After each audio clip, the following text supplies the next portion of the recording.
আসসালামু আলাইকুম everyone, welcome back to my channel. আশা করি সবাই আপনাদের ছোট্ট সোনামণিদের নিয়ে অনেক ভালো আছেন। আলহামদুলিল্লাহ, আমিও অনেক ভালো আছি। আজকে আমি রসুনের তেল কিভাবে বানাতে হয় তার একটি ভিডিও আপনাদের সাথে শেয়ার করব। এই তেলটির নিয়মিত ব্যবহারে একদিকে আপনার বাচ্চার ঠান্ডা কাশি দূর হবে, অন্যদিকে আপনার বাচ্চার শরীর থাকবে নরম তুলতুলে ও সতেজ। আর ভিউয়ার্স, আপনি যদি আমার চ্যানেল নতুন হয়ে থাকেন তাহলে অবশ্যই আমার চ্যানেলটি সাবস্ক্রাইব করে পাশে থাকা বেল আইকনে ক্লিক করবেন। তো চলুন আর কথা না বাড়িয়ে চলে যাই মূল ভিডিওতে। এখানে আমি রসুন তেল বানানোর জন্য নিয়ে নিয়েছি হাফ কাপ রসুন কুচি ও 3 টেবিল চামচ পরিমাণ কালো জিরা। আপনারা চাইলে রসুন ও কালো জিরার পরিমাণ বাড়িয়ে বা কমিয়েও নিতে পারেন। এখন আমি চুলায় একটি প্যান বসিয়ে দিয়েছি।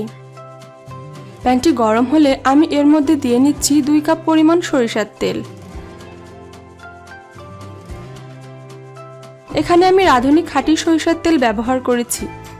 আপনারা চাইলে অন্য কোনো সরিষার তেলও ব্যবহার করতে পারেন।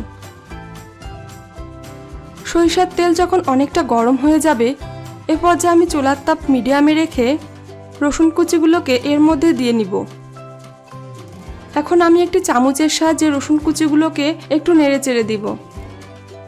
রসুনগুলো যখন ভাজা হতে শুরু করবে ও রসুনের কালার যখন হালকা বাদামি হতে শুরু করবে, এ পর্যায়ে আমি চুলার তাপ লোতে রেখে এর মধ্যে দিয়ে দিব 3 টেবিল চামচ পরিমাণ কালো জিরা।